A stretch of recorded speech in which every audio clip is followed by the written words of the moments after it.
Ayuo TV, ulimwengu kiganjani. Mimi kwa jina naitwa Abdul Ghafur Anzwani, ni mjukuu wa Sheikh Muhammad Ayubu. Mama yangu anaitwa Amina binti Sheikh Muhammad Ayubu. Kwa hiyo moja katika majukumu tulioachiwa ni kusomesha na kusoma, na vile vile katika majukumu tulioachiwa, Sheikh ilikuwa hasomeshi tu, pia alikuwa ni mtunzi wa vitabu, ilikuwa ni mfasiri wa vitabu. Hasa ilikuwa lengo lake kubwa ni kusaidia watu. Jamii yetu imekuwa ikitumia pengine vitabu wamevizoea, lakini hawajui tafsiri yake ya hakika. Kama ulimwengu uliozoea kusoma Tawasuli ya Twaibul Asmai, ameifasiri hiyo kurahisishia watu. Watu wamezoea katika miji wetu kusoma Maulidi ya Barazanji, ameyafasiri. Watu wamezoea katika miji yetu Kiswatul Miraj, amefasiri. Watu wamezoea kusoma vitabu vya fani mbalimbali kama fani za nahau, Mulahatul Irab, kitabu ambacho ni kikubwa, amekifasiri hicho. Kwa hiyo kwa upande wa vitabu ninavyovimiliki mimi ambavyo ametuachia mzee wetu, alivyofasiri, alivyotunga, ni karibu vitabu 100. Na vitabu 100 kwa kweli siviwezi hata kidogo. Kuviendesha vitabu hivi siwezi. Ninachokiendesha mimi ni kutabaruku tu na hii kazi, kwa sababu ni usia wa mzee, kazi hii iende, na kazi hii inahitaji nguvu kubwa sana. Mambo yeye mwenyewe ilikuwa endesha vipi, yalikuwa ni wakati wake, lakini sisi katika kuiendesha maktaba hii, imeishia maktaba hii iko hapa ndani ya Tanga tu. Huduma zake hazijafika mbali, kwa sababu ukiangalia jambo la uchapaji wa vitabu, sura yake kama ni ndogo, lakini kitabu kimoja tu kikiandaa ili kisambae nje ya Tanga, weza takriban kwa uchache watu wamenufaika wachache 2 milioni mpaka 3 milioni, kitabu kimoja.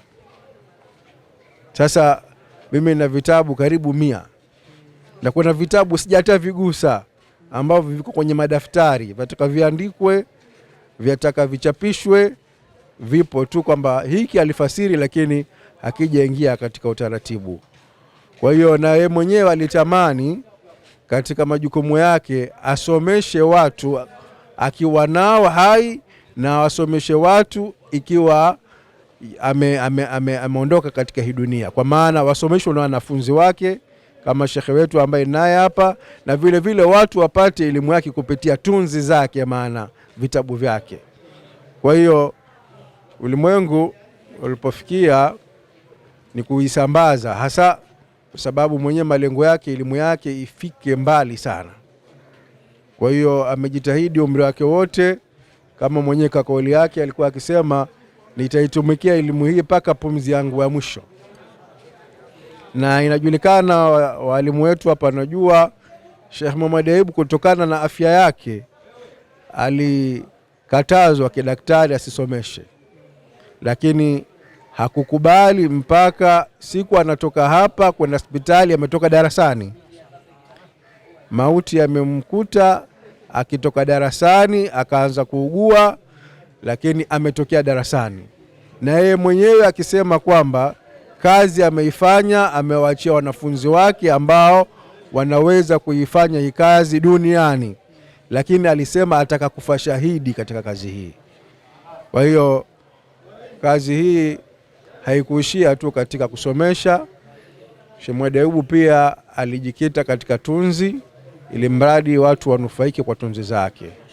Kwa hiyo kauli yangu mbiu, tukiwa tumenafasika, basi ni kuwawezesha walimu kazi hii iweze kufika mbali, maana kazi hizi zategemeana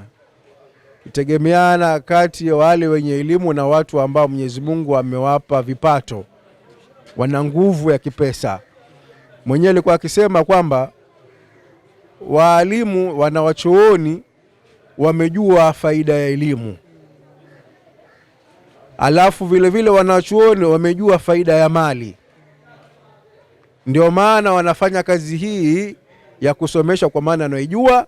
Alafu ikifikia nafasi si elimu ni pesa, wanawafuata watu wenye pesa ili dini iende mbele. Lakini ilikuwa akisikitika sana kwamba wale wenye mali ambao ni Waislamu wazuri wameujua umuhimu wa mali tu, hawakujua umuhimu wa elimu hii ya dini. Kwa hiyo kauli yangu mbiu, tuzinduke, tujue kwamba wale ambao Mwenyezi Mungu amewapa mali, wale ni mawakala tu wa zile mali. Kwa hiyo kama ni mawakala, basi wazitumie katika mahala sahihi, katika kuzieneza elimu ya dini ifike mbali, ikiwemo vitengo hivi vya tunzi kama hizi zimeachwa na watu wakubwa, ili ziweze kuwafikia ndugu zetu waliokuwa mbali. Elimu imekuwa nyingi, lakini tatizo ni kuipata elimu sahihi. Kwa tuna imani mashekhe zetu hapa wamefika malengo mazuri kwa sababu walipata elimu sahihi. Unaweza ukatumia muda mrefu sana, lakini usipate elimu kwa sababu hukupata elimu sahihi, hukupata mwongozo sahihi. Kwa hiyo nawaomba wananchi na wote wanaonisikia, kituo kama hiki ni kituo ambacho kinatoa elimu sahihi. Watoto wetu, vijana wetu, basi tuwakusudie kuwaleta katika vituo kama hivi, na vile vile tukiwaleta watoto wale, tuwalete watoto ambao ni wazima wenye akili nzuri. Wasiletwe tu watoto ambao wameshafeli maisha, washafeli mashule, tuwaletwe sisi hapa sasa tuminyane.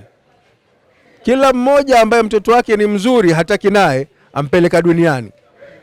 Wale ambao sasa akili zao zishateteruka, wameharibika, wameingia kwenye madawa, inakuwa hizi kama vile vituo vya kutoa watu katika madawa ya kulevya au vitu vingine, sasa kuwahamisha katika vitu vingine. Hiki ni kituo sahihi, waletwe watu wenye akili sahihi, wenye akili kubwa, waweze kupokea mirathi hii. Hii ni mirathi. Wanachuoni hii ni mirathi wamechukua kwa manabii. Kwa na wao wanataka wairithishe kwa watu ambao ni sahihi, wenye vichwa. Masikitiko makubwa katika sehemu hii, tunapoletewa watoto, tuwaletewa watoto ambao si sahihi. Kwa hiyo watoto hawa wanakuwa wazuri kwa rehema ya Mwenyezi Mungu, lakini si kwa malengo mazuri ya wazazi waliotuletea. Hiki ni kilio twalia kama walimu. Tunaletewa watoto ambao kwanza umtoe katika uraibu walionao. Watoto wanakuja hapa wana uraibu. Huyu ilikuwa akitumia hiki, huyu akitumia hiki. Kwanza tuwatoe kule, muda unapotea, alafu ndio tuwaingize kwenye masomo.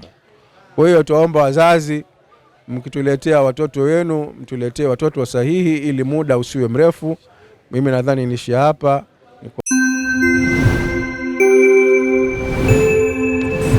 Ayoa TV, ulimwengu kiganjani.